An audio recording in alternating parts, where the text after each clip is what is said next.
예수의 이름을 소리 높여 찬송하네.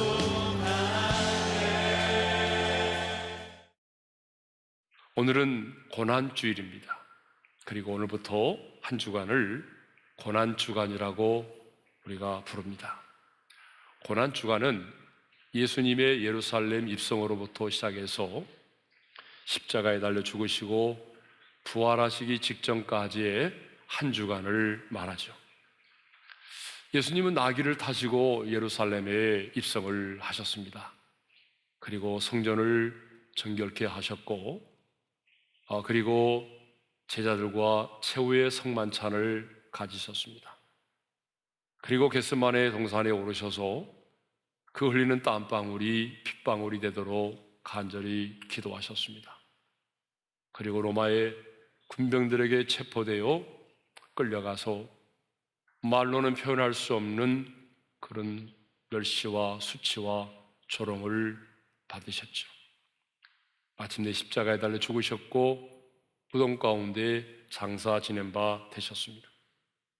그러니까 예수님의 생애의 이 마지막 한 주간, 이 고난주간에 예수님의 생애에 있어서 가장 중요한 사건들이 이루어진 것입니다. 우리의 구원을 이룰 수 있는 가장 중요한 사건들이 이 한 주간에 이루어졌습니다. 아니, 하늘과 땅을 뛰어넘는 우주적인 사건이 이 한 주간에 이루어진 것입니다. 그래서 오늘은 예수님이 우리를 위해 받으신 그 수치에 대해서 생각해 보고자 합니다.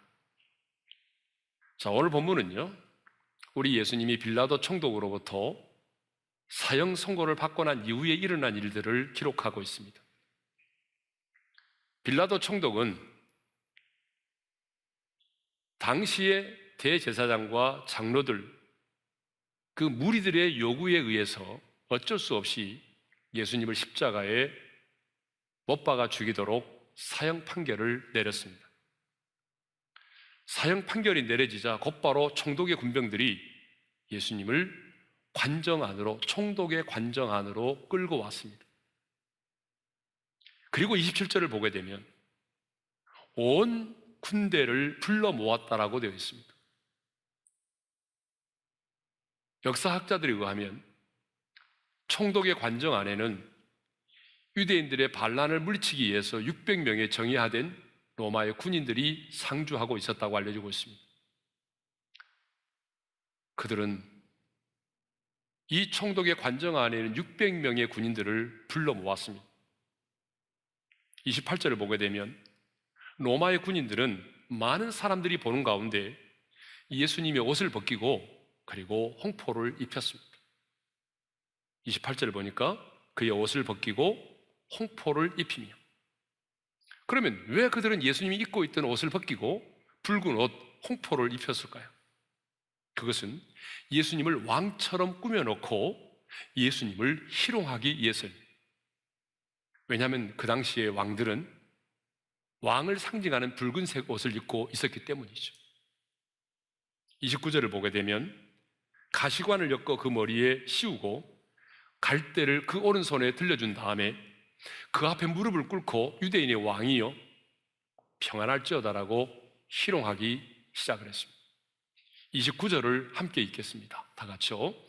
가시관을 엮어 그 머리에 씌우고 갈대를 그 오른손에 들리고 그 앞에서 무릎을 꿇고 희롱하여 이르되 유대인의 왕이여 평안할지어다 하며, 예수님의 머리에는 왕관 대신에 가시로 엮어 만든 관을 씌웠습니다.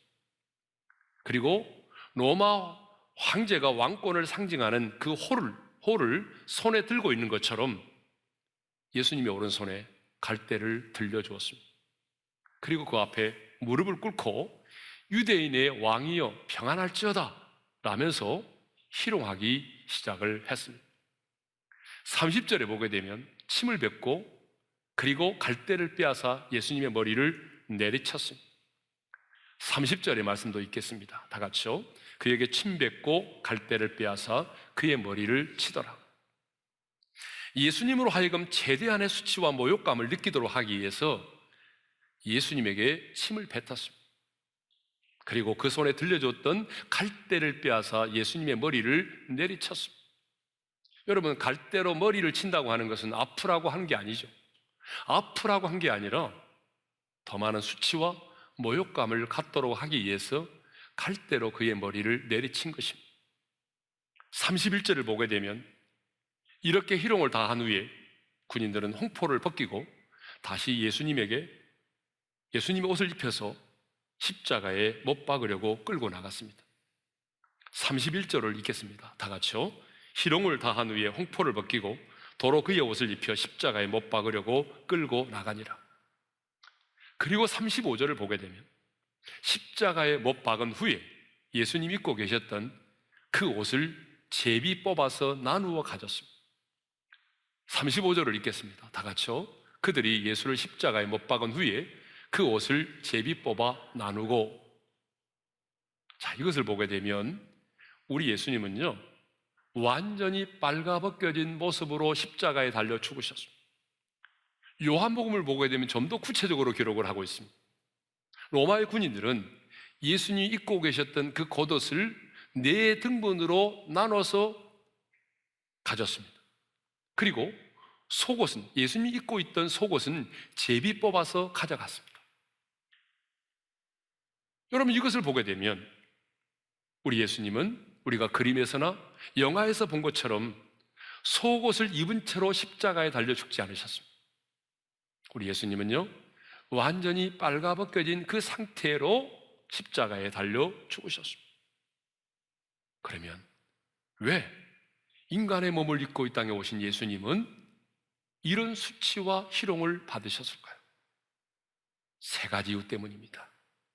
그 첫 번째 이유는 우리의 죄값을 치르기 위해서입니다.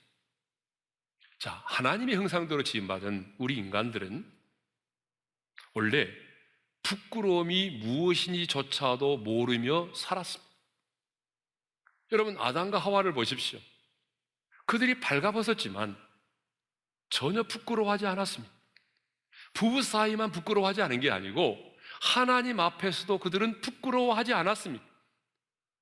아니, 부끄러움 자체가 뭔지도 몰랐어요. 그 모습 그대로 아름다웠습니다. 그런데 언제 우리 인간이 부끄러움과 수치를 느꼈습니까? 하나님이 금하신 선악과를 따먹고 난 이후입니다. 죄를 짓고 난 이후입니다. 죄를 짓고 난 이후에 자신들의 발가벗음을 인해서 부끄러워했습니다. 그래서 자신들이 벗은 줄을 알고 무화과 나뭇잎을 엮어서 치마로 만들어 입었습니다. 그게 바로 창세기 3장 7절의 말씀이죠. 이에 그들의 눈이 밝아져 자기들이 벗은 줄을 알고 무화과 나뭇잎을 엮어 치마로 삼았더라. 그리고 벗었으므로 하나님의 낯을 피하여 동산나무 사이에 숨었다라고 기록하고 있습니다. 그러니까 우리 인간이 최초로 부끄러움을 느끼고 수치를 경험한 것은 바로 죄 때문입니다. 그러므로 우리의 구원을 위하여 인간의 몸을 입고 이 땅에 오신 예수님 역시 수치와 모욕을 받으셔야만 했던 것입니다. 왜? 그 수치가 죄로 인하여 우리 가운데 주어졌기 때문입니다. 여러분, 왜 예수님이 인간의 몸을 입고 이 땅에 오셨습니까? 그 이유는 간단하죠. 우리를 구원하기 위해서 오셨습니다. 그런데 죄 가운데 있는 우리 인간을 구원하려면, 죄 가운데 있는 우리 인간이 구원을 받으려면 반드시 뭐가 선행되어야 됩니까? 죄값이 지불되어야 한다는 것입니다. 우리가 지은 모든 죄에는 값이 있습니다. 그러니까 주님이 우리를 구원하시려면 그 죄값을 지불해야 되는데, 그 죄값이 뭐죠? 주님이 우리의 구원을 위해서 지불해야 될 죄값은 우리는 죽음이라고만 생각합니다. 맞습니다. 성경은 분명히 죄값은 사망이다라고 말하고 있어요. 그런데 넓은 의미에서 보게 되면 죽음만이 아닙니다. 수치와 형벌과 죽음입니다. 그러니까 주님이 우리의 죄값을 치르시려면 수치를 받아야 하는 것이고, 지옥에서 받아야 할 영원한 형벌을 받으셔야만 하는 것이고, 죄값은 사망이기 때문에 영적인 죽음과 육체의 죽음도 받으셔야만 했던 것입니다. 그래서 우리 예수님이 그렇게 말로는 표현할 수 없는 수치와 조롱을 받으신 것입니다. 이 세상을 창조하신 주님이, 천사도 그 얼굴을 볼 수 없을 만큼 거룩하신 우리 주님이 포악한 우리 인간들에게 둘러싸여서 빨가벗김을 당하시고 그런 희롱과 조롱과 멸시를 받으신 것입니다. 주님은 빨가벗긴 채로 십자가에 달려 죽으셨습니다. 그리고 십자가의 상에서 이렇게 외치셨습니다. 다 이루었다. 이 말을 헬라어로 말하면 테텔레스타이. 이 말의 뜻이 뭡니까? 내가 값을 지불했다, 완불했다, 청산했다.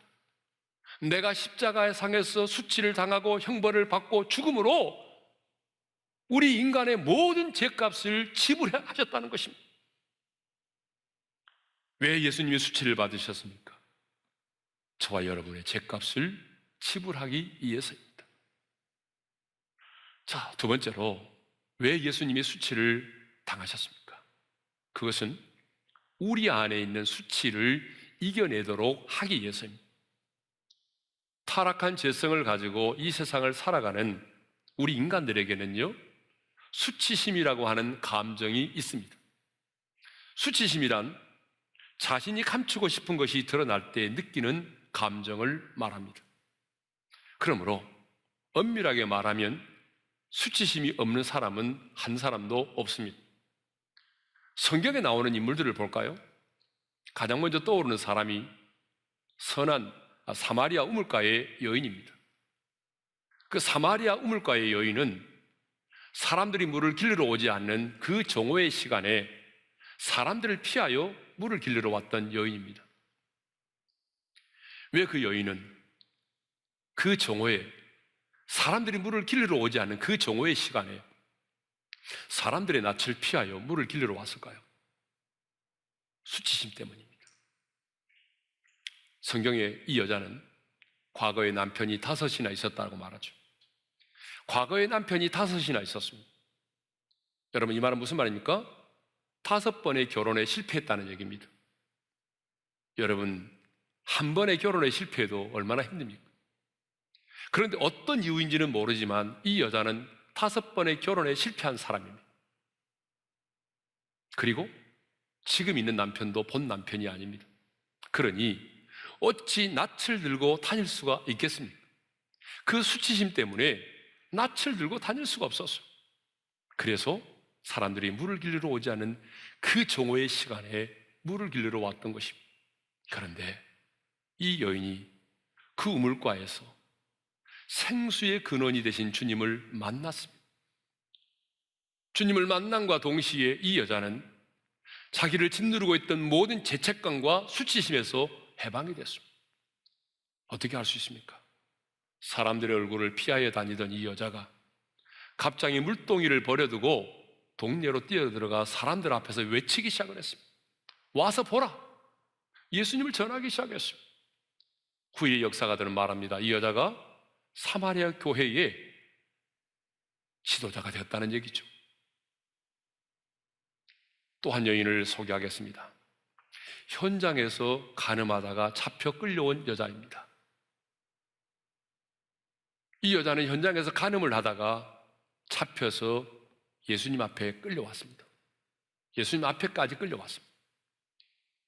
그 남자는 어디론가 도망쳐 버렸고 음모인지는 모르지만 이 여자만이 억울하게 잡혀서 끌려왔습니다.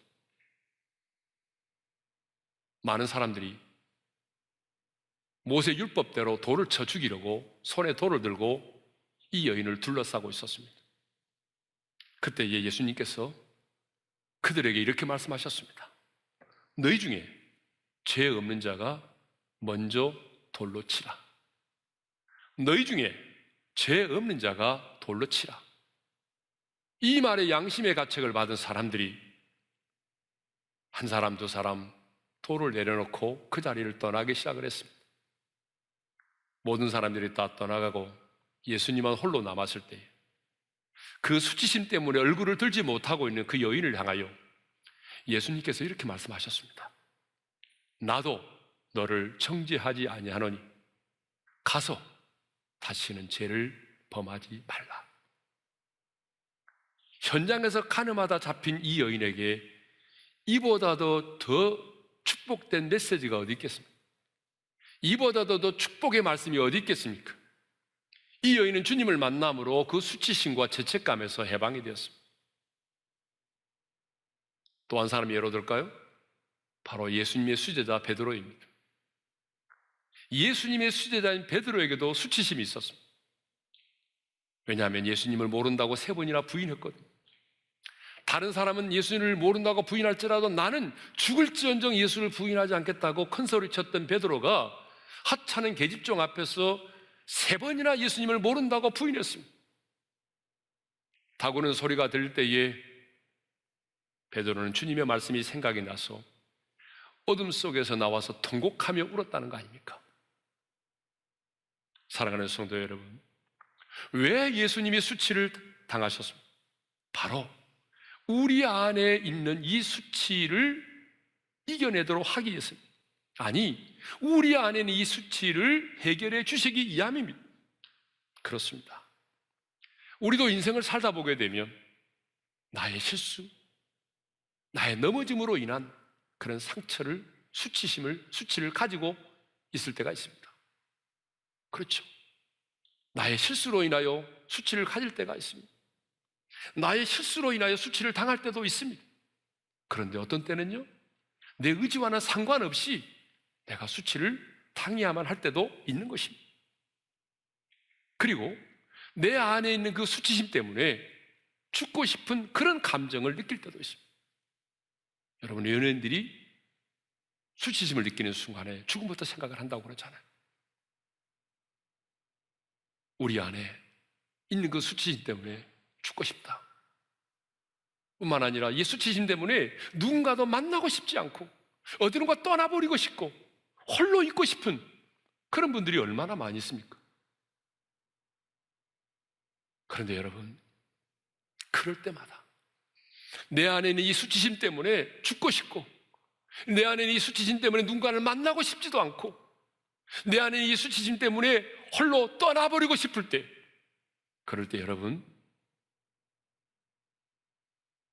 십자가에서 발가벗겨진 채로 수치를 당하신 주님을 생각하며 주님을 바라보시기를 바랍니다.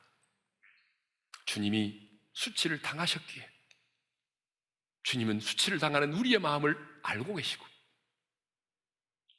주님이 십자가상에서 그런 발가벗김의 수치를 당하셨기에 오늘 우리의 수치가 벗어지게 된 것입니다. 여러분, 분명한 사실은 주님만이 오늘 저와 여러분의 수치를 벗어날 수 있게 하신다는 사실입니다. 주님만이 오늘 내 안에 있는 이 수치심을 이겨낼 수 있게 하신다는 사실입니다. 그래서요, 성경을 보거나 인류 역사를 보면 하나님을 만난 사람들은 한결같이 자신 안에 있는 수치심을 이겨냈습니다. 하나님을 만난 모든 사람들은 자기의 수치심을 이겨내었던 것입니다. 하나님은 오늘 이 고난주일에 여러분 안에 있는 수치심이 굴러가기를 원하십니다. 여러분 안에 그 수치가, 여러분 이제 이 시간 그 말씀 앞에서 수치가 끊어지기를 원하십니다. 출애굽한 이스라엘 백성들이 요단강을 건너 이제 가나안 땅에 들어가려고 할 때에 하나님께서 길갈에서 어떻게 하셨습니까? 유월절을 지키고 할례를 받게 하셨습니다. 그곳이 어디입니까? 길갈입니다. 길갈은 굴러가다는 얘기죠. 무엇이 굴러갔다는 얘기입니까? 애굽에서의 수치가 굴러갔다라고 말씀하십니다. 여러분, 예수를 믿는 순간, 새 언약의 백성이 되는 순간 우리 안에 있는 수치가 벗어졌다, 그런 얘기죠. 성도 여러분, 하나님은 우리가 그 수치심을 안고 수치의 굴레에 매여서 인생을 살기를 원하지 않습니다. 하나님을 만난 모든 사람들은 그 수치를 이겨내었습니다. 남편을 5이나 두었던 이 여자도, 현장에서 가늠하다 잡힌 이 여인도, 예수님을 모른다고 3번이나 부인했던 이 베드로도, 그 밖에 다른 하나님의 사람들도 여러분, 예수님을 만나는 순간에 이 모든 수치심으로부터 자유함을 얻었습니다. 왜 우리가 예수님의 수치를 받으셨습니까? 세 번째 이유입니다. 수치를 벗고 그리스도로 옷 입기 위해서입니다. 우리가 이제 은혜의 보좌 앞에 나아가려고 할 때에 가장 큰 장애가 있습니다. 가장 큰 장애가 뭐냐 그러면 바로 사탄의 참소입니다. 기도의 무릎을 딱 꿇으려고 하게 되면, 하나님의 보좌 앞에 나가서 두 손을 들어 찬양하려고 하면은 사탄이 우리 귀에 속삭이죠. 여러분의 지난날의 지약을 까발리면서 우리를 참소하잖아요. 우리를 정죄하지 않습니까? 사탄이 왜 우리를 참소합니까? 사탄이 왜 우리를 정죄합니까? 그 이유는 죄로 말미암는 수치심을 갖도록 하기 위해서입니다. 왜 수치심을 갖게 합니까? 그 목적이 뭡니까? 그 수치심 때문에 은혜의 보좌 앞에 담대히 나아가지 못하도록 하기 위해서입니다. 그런데 예수님은요, 발가벗김을 당하시는 그 고난의 수치를 통해서 우리에게 의의 옷을 입혀 주셨습니다. 왕 같은 제사장의 옷을 입혀 주셨습니다. 그러므로 예수 그리스도로 옷 입는 자들은 은혜의 보좌 앞에 담대히 나아가는 것이죠. 여러분, 아담과 하와는 죄를 짓고 난 이후에 무화과 나뭇잎으로 자신들의 부끄러움을 가리려고 했습니다. 그런데 여러분, 나뭇잎으로는 우리의 수치와 부끄러움이 가려지지 않습니다. 그래서 하나님은 그들에게 무슨 옷을 지어 입히셨습니까? 가죽 옷을 지어 입히셨습니다. 양을 잡아서 피를 흘리게 한 다음에 그 어린 양의 가죽을 가지고 옷을 입혀서 내보내셨어요. 그러면 하나님께서 그들에게 입혀주셨던 가죽 옷은 무엇을 말할까요? 예수님의 십자가의 죽으심으로 말미암아 우리가 입게 될 그리스도의 옷을 말합니다. 그래서 갈라디아서 3장 27절에 이런 말씀이 있잖아요. 읽겠습니다. 다 같이요. 누구든지 그리스도와 합하게 위하여 세례를 받은 자는 그리스도로 옷 입었느니라. 이미 그리스도와 합하여, 여러분, 그리스도와 연합된 사람, 그리스도의 몸에 접붙임받은 사람, 그 사람은 그리스도로 옷 입을 것이다가 아니라 그리스도로 옷 입었다라고 말하고 있습니다. 그러면 이것은 무엇을 말하죠? 이 그리스도로 옷 입었다고 하는 말은 무슨 의미죠? 우리가 예수를 믿음으로 말미암아 죄를 용서받고 의롭다함을 얻었다는 사실입니다. 그러니까 여러분, 예수를 믿고 제사함 받아서 의롭다함을 얻었다면 여러분들은 이미 그리스도로 옷 입은 사람들입니다. 우리가 어떻게 예수 그리스도로 옷 입게 되었습니까? 죄인된 우리가 어떻게 의롭다함을 얻게 되었습니까? 하나님과 원수된 우리가 어떻게 은혜의 보좌 앞에 오늘 또 담대히 나아갈 수 있게 되었습니까? 바로 예수님이 십자가에서 발가벗김을 당하셨기 때문에, 주님이 저와 여러분을 대신하여 수치를 당하셨기 때문에, 나의 죄가 낱낱이 드러나서 내가 그 죄에 대한 수치를 당해야 하는데 주님께서 내 대신 그 죄에 대한 수치를 당하셨기 때문에, 예수님은요, 저와 여러분이 누릴 이 축복을 바라보시면서 자신이 발가벗김을 당함으로 자신을 믿는 하나님의 사람들이 받아 누리게 될 이 영광스러운 축복을 바라보시면서 십자가를 참으시고 부끄러움을 개의치 아니하셨다라고 기록하고 있습니다. 히브리서 12장 2절의 말씀을 읽겠습니다. 다 같이요. 그는 그 앞에 있는 기쁨을 위하여 십자가를 참으사 부끄러움을 개의치 아니하시더니. 아멘. 그러므로 그리스도의 그 발가벗기심이 우리에게 축복이 된 것입니다. 예수님은 우리에게 그리스도의 의의 옷을 입혀주시기 위해서 수치를 당하셨습니다. 그러므로 예수와 합하여 그리스도로 옷 입은 우리는 오늘 또 내 안에 수치심을 이겨내고 사탄의 참소를 물리치고 은혜의 보좌 앞에 담대히 나갈 수 있게 된 것입니다.